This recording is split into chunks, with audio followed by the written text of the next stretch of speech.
Isang magandang gabi sa ating mga kabayan dito sa Middle East and the rest of Asia, pati na rin sa Europa. Ako po si Chef Rod at welcome po muli sa Web3 Chronicles. At ako naman si Joe and a very good morning din naman sa ating mga Web3 sa kabilang panig ng mundo, the United States of America.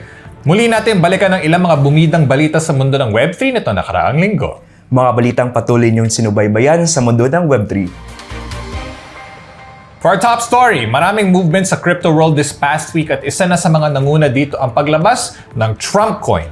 Marami nga nagulat sa pag-launch ng coin na ito at marami rin ang sumakay sa popularity nito. Ngunit kahit naging positive ang mga reaction ng public sa official coin ni President Trump, marami ring mga negative responses nito kagaya ng ilang mga lawmakers na tinawag nitong isang rug pull scheme. Yeah, in fact, isang top Democrat congressman called the Trump token the worst of crypto and that regulators and policymakers should be concerned about the future of the industry under the jurisdiction of the new president.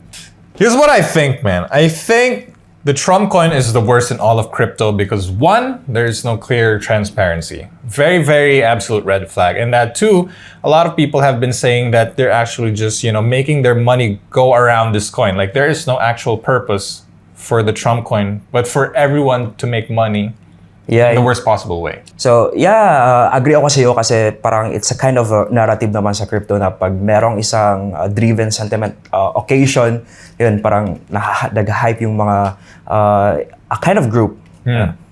So, if I could follow up with this, like, do you think Trump releasing a meme coin is actually for the benefit of crypto or mas lumala lang ang status ng crypto sa US? Yeah, I can see a lot of analysts sa Twitter especially na kumakalat yung balita na parang it doesn't make sense with the crypto industry right now. Samantala, hindi pa nakalipas ang ilang araw mula nang nilabas ang Trump token, ay naglabas din ng sarili niyang token ang First Lady na si Melania Trump. Yes, partner. Inanunsyo ito sa isang post sa X account ng First Lady at nag-surge ang Solana-based token to more than a whopping 12,000%, 24 hours after being launched habang bumaba naman ang value ng Trump token.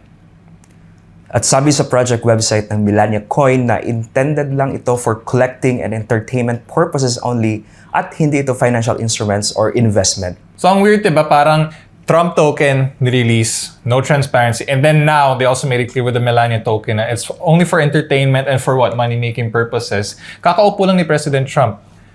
Tapos ganito na agad nangyayari sa crypto world. Yeah. So hindi pa parang ang pangit. It's not a good first impression.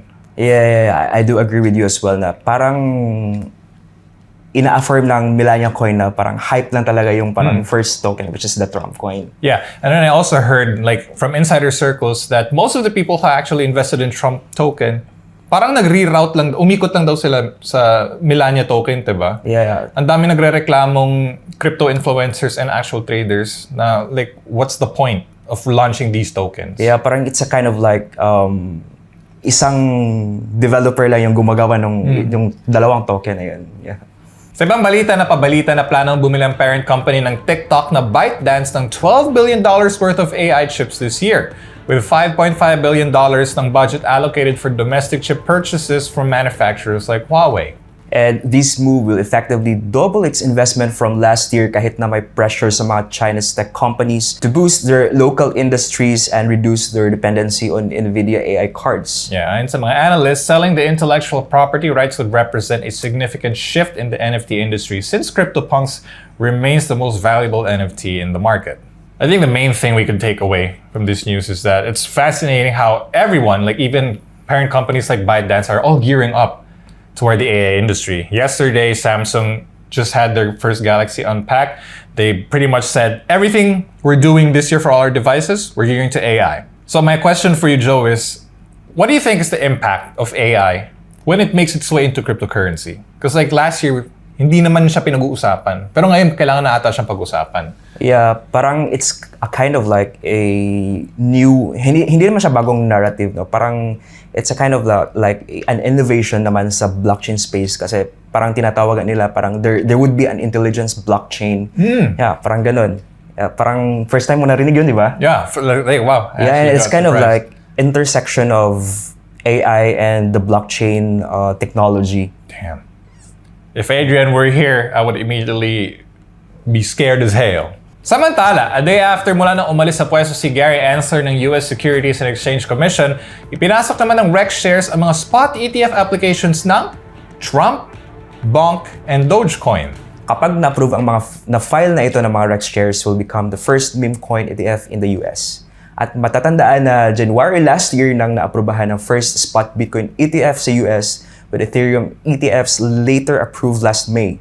At kahit may ilan pa mga nakapending applications for spot ETFs, the crypto industry has grown more hopeful with ETFs approvals. Isn't it amazing? Yeah, Nag-start tayo spot Bitcoin ETFs, and then we moved to Ethereum spot ETFs, and now we're moving to meme coin spot ETFs. We're starting with BONK and Doge. Yeah, it's the crypto market is becoming crazy kasi nung time ng Biden administration, napaka-strict nung SEC nun eh.